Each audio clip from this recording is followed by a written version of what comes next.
Hello YouTube world, thanks for checking in the Khaliis Take. If it's your first time to the channel, please like, subscribe, and also hit the notification bell so you can get the newest content first. Now, check this out. When I say the Clippers can be the team to make the NBA Finals, will be the team to make the NBA Finals, I say that with conviction because they definitely have the potential and the talent to make it. That's the probable part. I definitely believe they will make it, especially if they're the healthiest team going in to the playoffs. Because if you look at their team, they're definitely the deepest team in the NBA. Right now, as we speak, nobody is deeper than the LA Clippers. Nobody has a better bench. Nobody has a better top five, except maybe, of course, probably the Brooklyn Nets. That might be the only team in the NBA that has a better team up and down from top to bottom in the roster. When you look at Terrence Mann off the bench, really good solid player, fearless player. When you look at Patrick Patterson, he is a specialist from the three-point arc.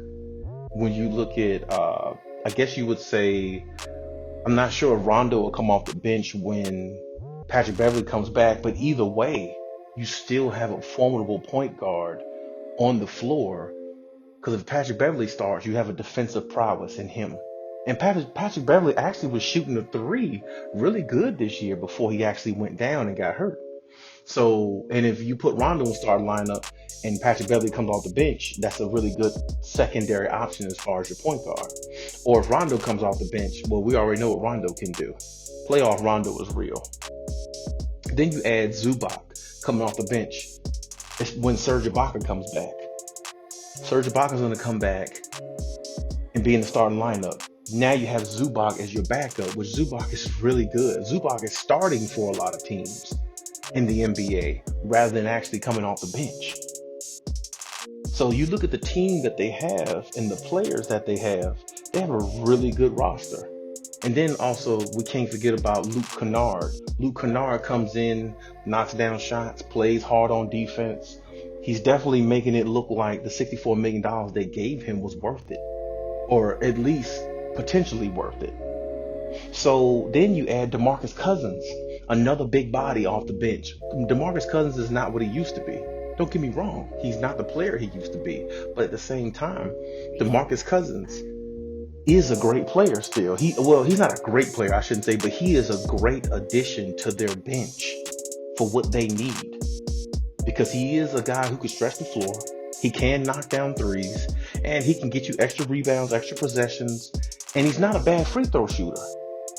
You know, he's not the worst free throw shooter, I should say. So this is what I'm saying. My point is, they have a bench that's really deadly with a lot of depth. I mean, there's been games this year where their bench has actually brought them back in games and helped them win games. I remember against the Atlanta game, like I talked about in one of my other videos, their bench helped them win that game. Ty Lue took out all the starters of that game, put all the bench players in, and the bench players brought them back from like 20-something points down, and then the starters came back in and finished it off. That is a hell of a team. That might have been one of the most, if not the most impressive win of the season against the Atlanta Hawks, because they were dead in the water that game. And I think there was another game where their bench beat the Utah Jazz by themselves, pretty much. Without their star players. Or they stayed in the game really well without their star players. So this is what I'm saying. They have a really deep team. And then you look at their roster as far as the starters.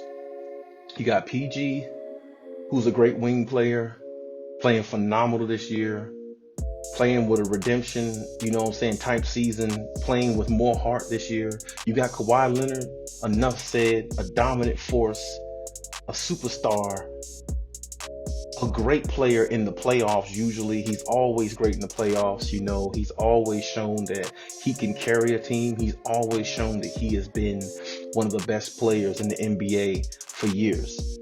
I say when Kawhi is healthy, he's top 2, top 3 player in the NBA. No doubt about it. So, and his defense is meddlesome. His defense is awesome, along with him scoring 26, 27 points a game now. So, great player there. You got Serge Ibaka, a person who played with Kawhi Leonard on the Toronto Raptors, where Kawhi led them to a championship. Serge Ibaka has been a defensive player of the year before. He has definitely helped teams win a championship. He's been to a few finals. He has experience, and he is a knockdown shooter, and he can spread the floor really well, and he moves his feet really great on defense also. Then you look at Marcus Morris. This guy is shooting lights out. Honestly, this guy might be the best three-point shooter on the Clippers this year. I don't think there's a three-point shooter on the team that's shooting better than he is right now. I mean, he is dominating every game with his threes. He is coming in there playing lights out. And, he plays pretty good defense as well. So, and then, you add that with Nicholas Batum. Nicholas Batum is a knockdown shooter, no doubt about it. I mean, he can go in there and hit big shots whenever you need him to. And, he's long, lengthy, and he plays, he uses his size and his length on defense to bother a lot of other, opposing players going against him. So what I'm saying is you're looking at a team that's really, really solid. And then on top of that, now you add a player like Rondo, between Rondo and Patrick Beverley, whoever's in the starting lineup, that just adds to their mix even more, because you get defense from Rondo and you get defense from Patrick Beverley. But Rondo, you get more offensive, plays in there, because Rondo's a great passer. And then on top of that, like I said, now that he's knocking down his three a lot better over the last few seasons, he's really a threat. And we all know playoff Rondo is real, as I said earlier in the video. So they're really a formidable team. They really have a lot going for them. Health is the biggest issue, pretty much for them, just like any other team. But if they're healthy, I expect them to go really far in the playoffs. It's going to be hard because you got to go against the Phoenix Suns. And the Phoenix Suns are one of those teams that kind of have their number to a degree, but at the same time, they can get around the Phoenix Suns. It may take them 6-7 games, but they can beat a team like that. Of course, the Lakers is going to be the biggest challenge for them over anybody, because going against LeBron James in a 7-game series, you're gonna have to show LeBron you can knock him out in 7 games. It is not going to be easy. I mean, we seen Golden State up 3-1 against LeBron several years ago, and they couldn't finish the deal.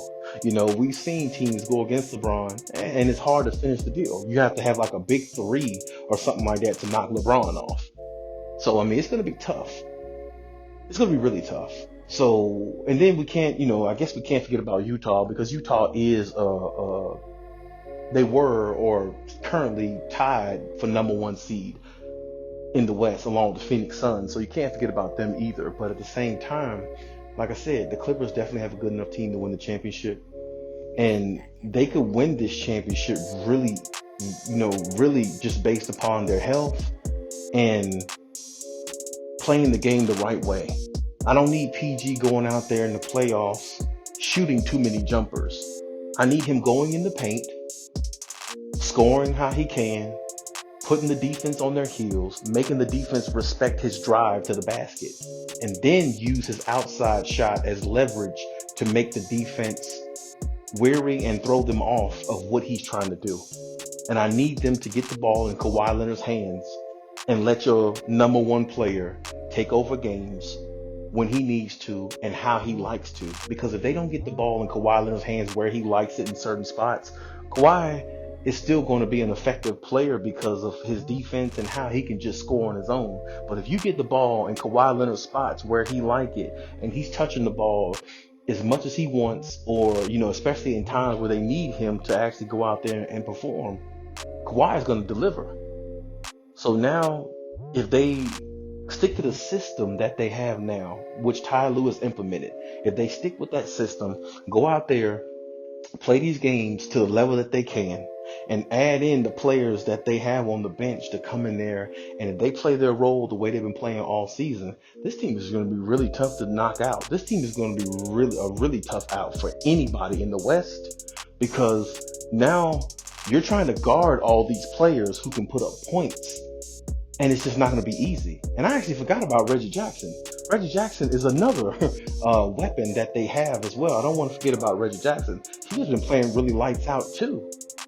Shooting from the 3. He's been playing really good. He's been playing really solid.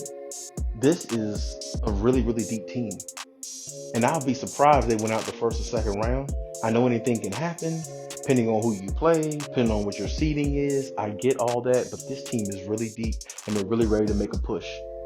And I think if they're healthy, I just don't think anybody could really, beat them, or give them too much of a challenge, either except the Lakers or maybe a team like the Nets if they make the finals.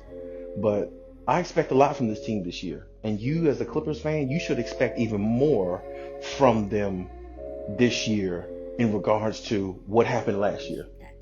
I've never been a Clippers fan myself. I've always been a Kawhi Leonard fan.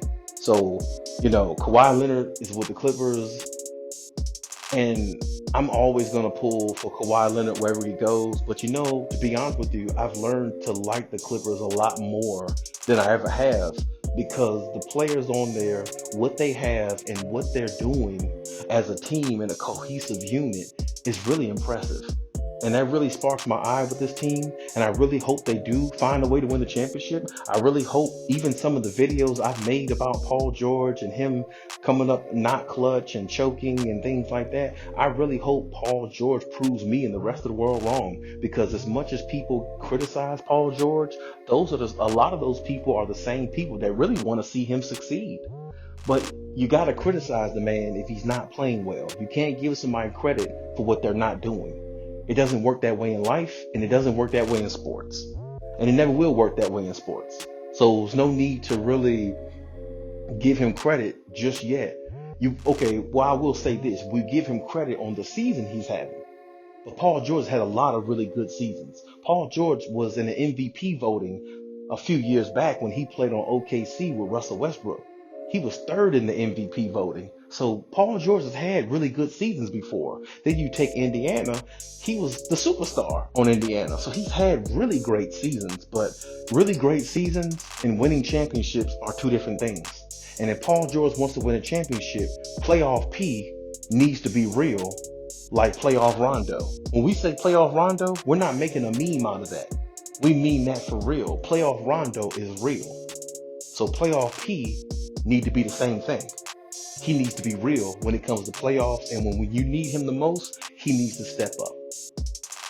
So that's my thing. That's my take on it. That's how I see it with this team. Hey, if you agree, that's fine. If you don't agree, I'm okay with that. Leave your comments in the comment section. Let me know what you think about my take.